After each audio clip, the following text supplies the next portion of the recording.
Good morning. Welcome to episode 72 of Duval Rundown. My name is Gus Logue.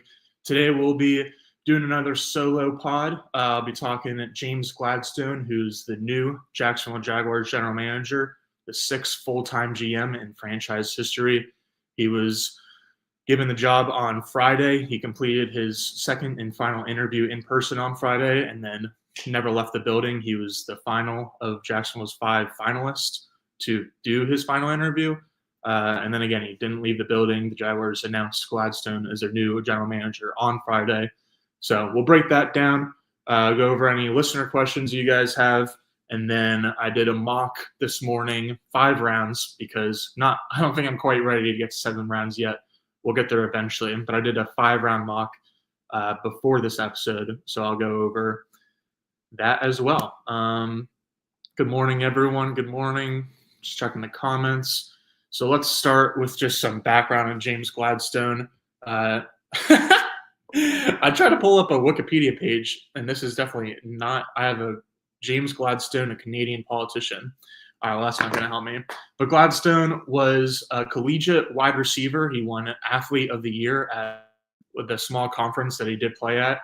And then 9 years ago, he was a 25-year-old head offensive coach / administrator for high school sports. And then he joined the Los Angeles Rams and has been under Les Snead and Sean McVay for the past 9 seasons. And so now the 34-year-old James Gladstone, I believe he's the 3rd youngest general manager in NFL history, or in terms of when they were hired. Andrew Berry, the current Browns general manager, I think he was 30, maybe 32 years old when he was hired. But Gladstone, one of the youngest general managers ever hired, kind of fits right into the Jaguars' youth movement in the management area because Tony Baselli, not as young as the rest of the group, but he is a first-time executive vice president of football operations. It's its first front office role. Liam Cohen, 39-year-old first-time head coach. Anthony Campanile, 42-year-old first-time defense coordinator. Grant Udinski, 29-year-old, I believe, first-time offensive coordinator. So a lot of young guys, but also a lot of first-time guys. It would be James Gladstone's first job as an NFL general manager or a general manager at any level. So we shall see. I think it's exciting that they have so many young guys, especially because when you look back at the decisions Shad Khan has made in terms of who he's picked to lead his team and construct his teams, it's usually been kind of retread guys. Trent Baalke spent a lot of time as the general manager of the Niners. Urban Meyer previously won a college football championship. Doug Peterson previously won a Super Bowl. What Shad was previously doing was saying, okay, these guys have done it before. They've made it to the top of the mountain, so they know how to do it. So they'll be able to bring that winning culture and experience and et cetera to Jacksonville.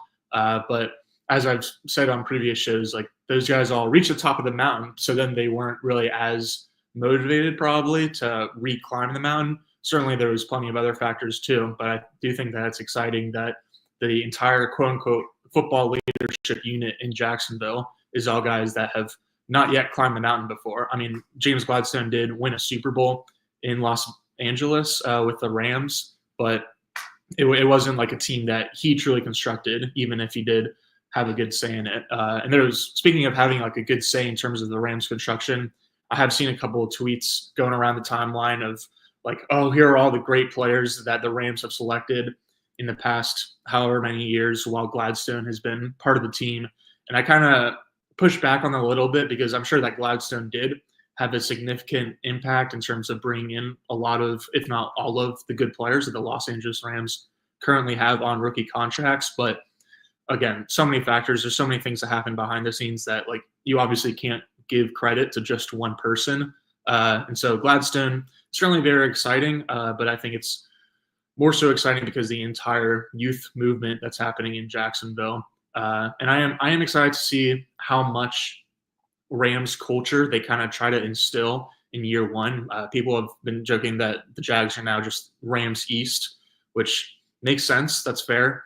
But it'll be interesting to see like especially over the next like 2 to 3 years. I assume that they're going to start out kind of following the Rams model and then kind of go from there and try to build their own ship and their own culture and their own organization. But yeah, it'll be interesting to see how much it mirrors or reflects McVay's Rams over there on the West Coast, and as opposed to how it'll end up panning out here in Jacksonville. So unless you guys have any specific questions about James Gladstone, that's kind of all I really had. He will be talking to local media at 11 a.m. this morning, 11 a.m. Eastern time. He meets with media in Jacksonville at the Miller Electric Center. And then he'll also be doing, I think it's tomorrow, so Tuesday at 11:30 a.m. Not 100% sure on the time, but I do believe that Gladstone will also be speaking at the NFL Combine in Indianapolis on Tuesday, sometime in the late morning. And so we'll have two different opportunities in the next 2 days to hear from Gladstone himself and kind of get more information. But yeah, certainly an exciting time. So with that, we will turn to my mock draft. Let me pull it up for you guys.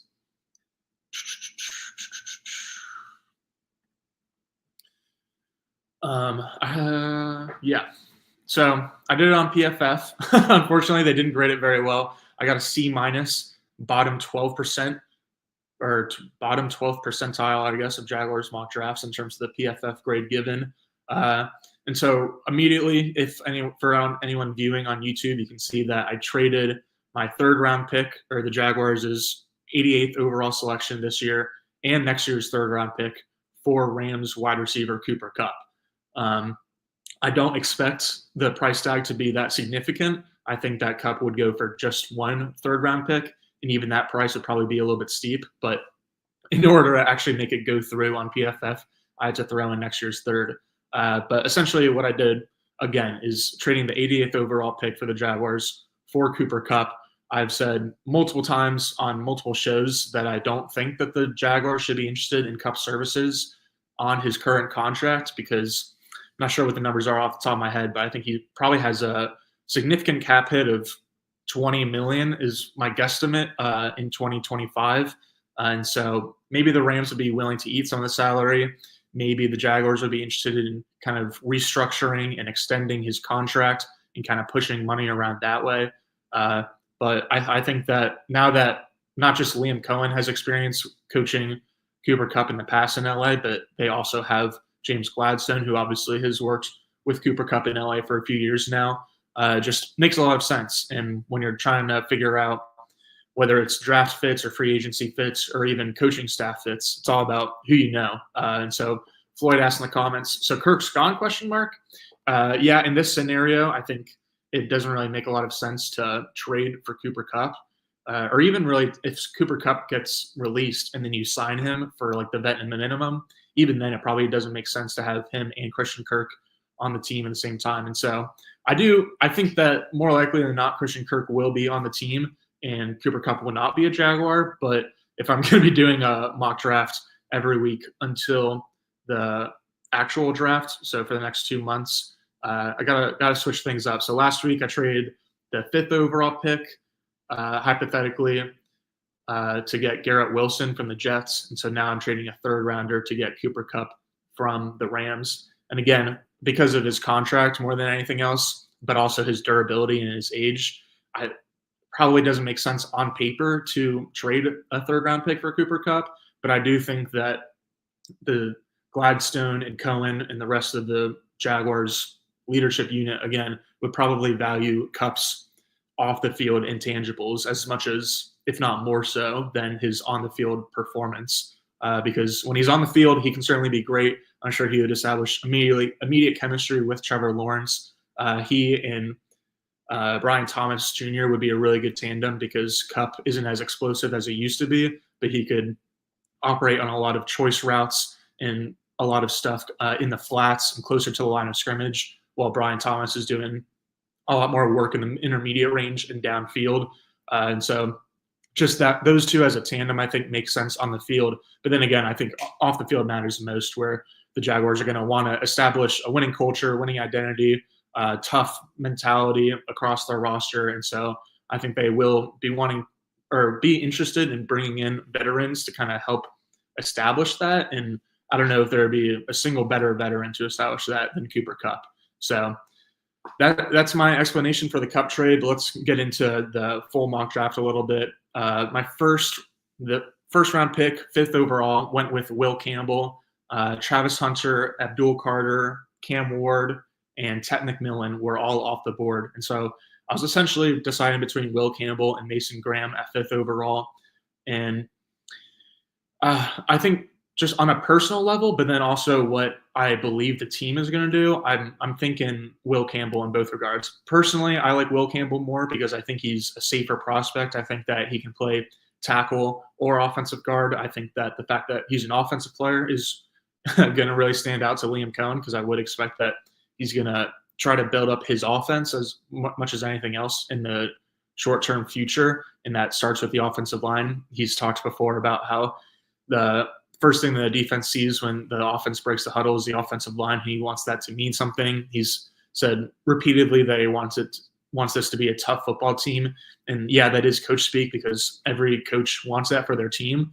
But you still got to listen to the messaging that Cohen has given. And the messaging has been pretty consistent in that he wants a tougher team, and especially up front. And so Will Campbell definitely fits that to the T.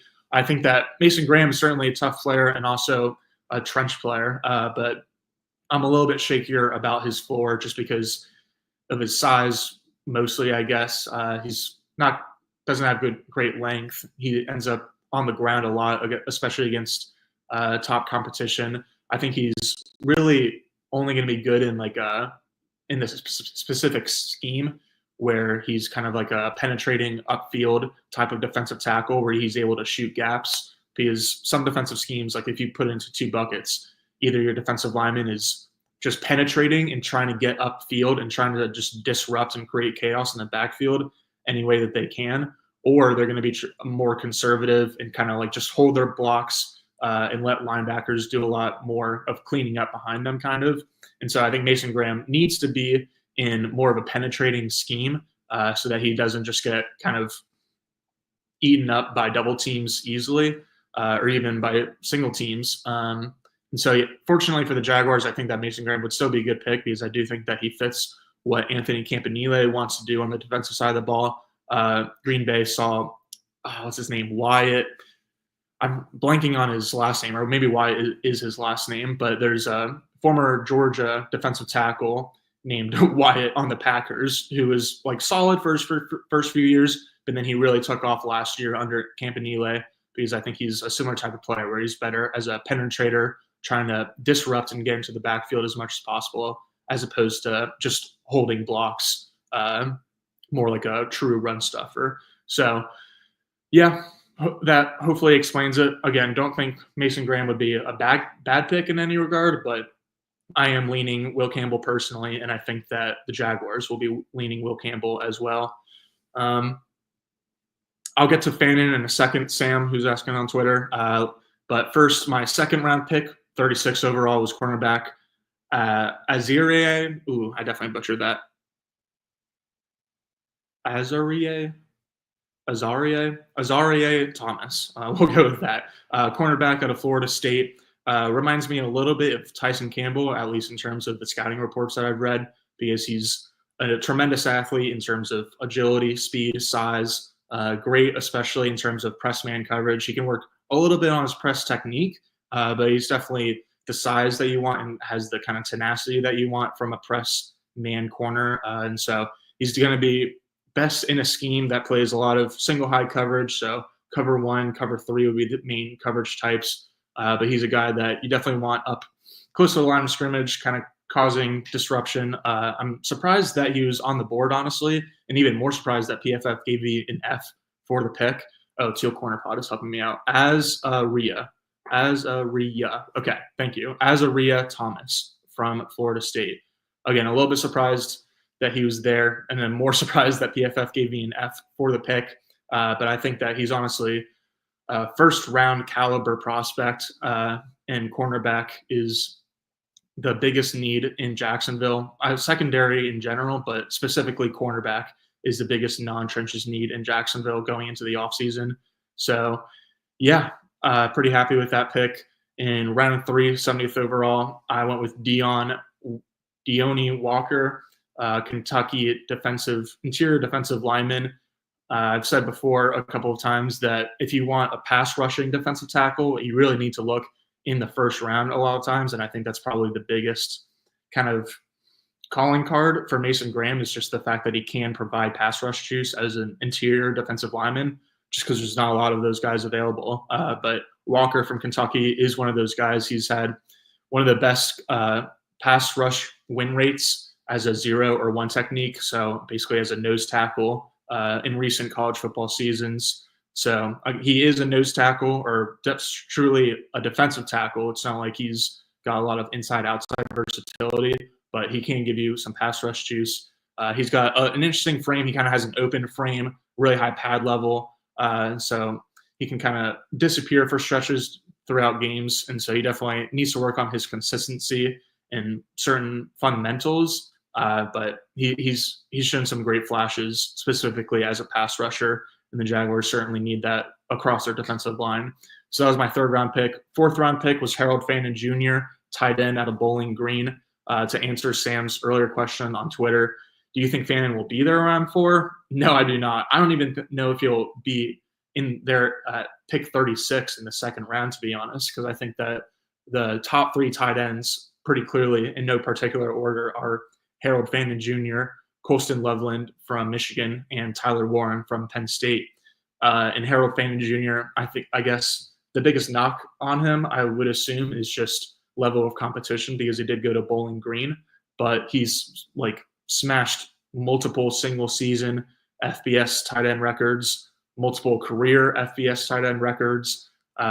He's commonly compared to Isaiah Likely, the Baltimore Ravens tight end. I forget where Likely came out of college off the top of my head, but yeah, Harold Fannin is going to be an immediate great receiving option at tight end. And so again, I don't expect him to really be there in the 4th round, but since I'm not really recognizing a ton of names at this point in the mock, and I knew that he was going to be objective value, I went ahead and took him. And I think that even if Evan Engram is on the team, and even if Evan Engram signs a contract extension, I don't think that any day 3 picks should or you should stop short of taking anyone on day 3 because of people that you have on your current roster. Anyone that Coastal Carolina, right? Thank you for people in the comments. Coastal Carolina is where Isaiah Likely came out of college. And so kind of similar with Coastal Carolina, obviously not a very big school, but I think Harold Fannin can definitely be that guy. 4th round pick, the 2nd 4th round pick that the Jaguars have, Chase London. I need to, next time I need to look up all these pronunciations before the show. But yeah, offensive tackle out of Connecticut. He's a former tight end, and so he's like a really good zone blocker, really good movement skills, plays right tackle. I honestly probably, I don't know what his arm length is, because usually that's the thing that pushes people inside to offensive guard. But I think Chase probably would be best sticking outside at offensive tackle because he's just such a smooth mover. But because he is, again, a former tight end, he's still got a lot of developing to do. And so I think that'd be a good kind of long-term pick, would be a guy that needs a lot of development still, but has some really good raw athletic tools. And so since the Jags already have 2 starting offensive tackles in Walker Little and Anton Harrison, then it just makes a lot of sense, I think, to get a developmental tackle on day 3. Dustin asked, in terms of tight ends, what about a Luke Lakey or a Gunnar Helm? Luke Lakey, that name sounds familiar to me, but honestly, I couldn't tell you anything about him. Gunnar Helm, I know, is a tight end prospect out of Texas. Apparently, he's got a lot of fans. I like the Miami guy, Arroyo. But yeah, I think Mason Taylor from LSU, I mean, he's probably the 4th or 5th most popular tight end, so he's not that much of a sleeper. But in terms of a realistic 4th round tight end pick, instead of Harold Fannin Jr., I think Mason Taylor out of LSU probably would have been the name that I would have been looking for. Someone asked on YouTube, what about Jade Barone? Yeah, don't recognize that one. Sorry. But you said Mason Taylor or Jack Beck. Mason Taylor just mentioned, and Jack Beck was featured in the first mock that I did for the show. But to wrap it up, my final pick for this mock, 5th rounder, pick 142, running back Kyle Man, I really do not know this last name. Monangi. Yeah, I just shouldn't even tried. But a Rutgers running back reminds me a lot of Isaiah Pacheco, which might be a little bit of kind of quote unquote helmet scouting, where just because they went to the same school, it reminds me of a former player. But Pacheco was a really just explosive, tough running back that played behind a really shoddy offensive line during his time at Rutgers. And then obviously he was a 7th-round pick and worked out really well for the Chiefs. He's been banged up, wasn't really a huge part of their 2024 season, but certainly provided a lot of value for being a former 7th-round pick. And so I think Kyle M. out of Rutgers could be similar. If anyone knows of Clay, single 07 Clay on Jags Twitter, he's a big Kyle guy. So, yeah, that'll wrap it up. And let me know what you guys think. We'll be back on Monday with another mock draft. Be back tomorrow with Hayes Carline to talk about, I don't know, maybe a little bit Gladstone, a little NFL Combine. That conversation topic will be TBD. But we will be back tomorrow and each weekday going forward at 9:04 a.m. So thanks everyone for tuning in. Hopefully you guys would give me a better grade for this mock than a C- that PFF gave me. But yeah, till next time, appreciate you guys. See ya.